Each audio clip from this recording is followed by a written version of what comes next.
Playground standards draw the attention of manufacturers and operators for the need of greater care when installing one-post equipment, which is defined as structurally vulnerable equipment where the failure of one cross-section, either at the foundation or elsewhere in the support post, would be catastrophic.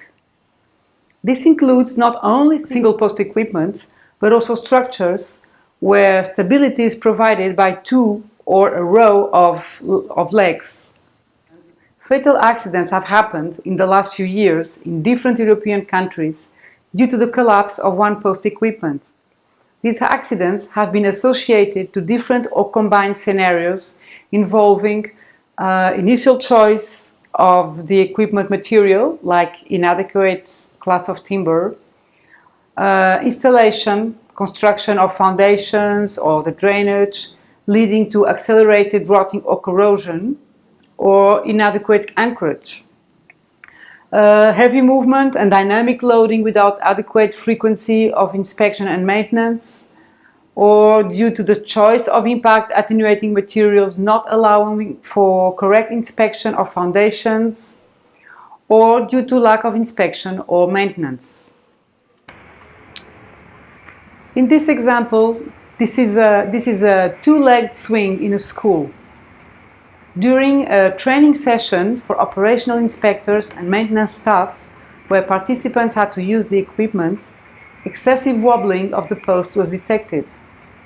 After maintenance, stability was restored. As you can see, there is much less wobbling. When choosing one-post equipment, designers should be aware of the higher risks and take the requirements and recommendations for risk reduction seriously.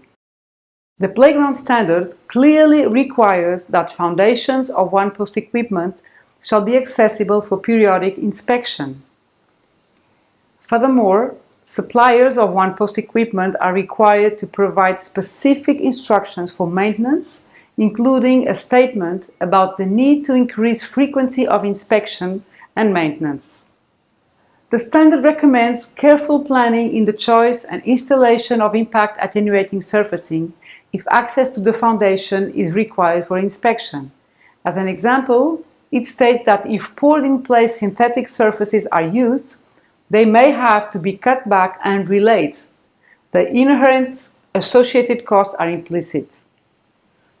The standard also recommends additional measures for structural integrity and stability of one-post equipment in terms of construction, as it should be carried out in a way that minimizes rotting or corrosion in parts relevant for stability, allows for controlling degradation and the need for decommission, and so that it can be used without collapse within the foreseen inspection period when maintained correctly. It also states that during operational and annual main inspection, special attention should be given to one-post equipment. Choosing one-post equipment, risk-benefit assessment is recommended. Apart from the higher risks posed by one-post equipment, the need for more frequent technical inspections and possibly more maintenance may also increase the potential costs for operators. Before opting for this type of equipment, a thorough risk-benefit assessment should be implemented.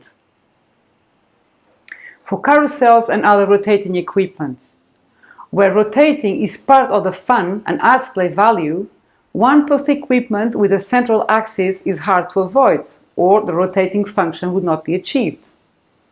A careful inspection plan and maintenance program should be developed and implemented as part of risk management. For non-rotating equipment, or where the rotating function does not exist, and the central axis or another single post is not necessary for the function or play value, designers may opt for a solution where the risk of stability failure is lower.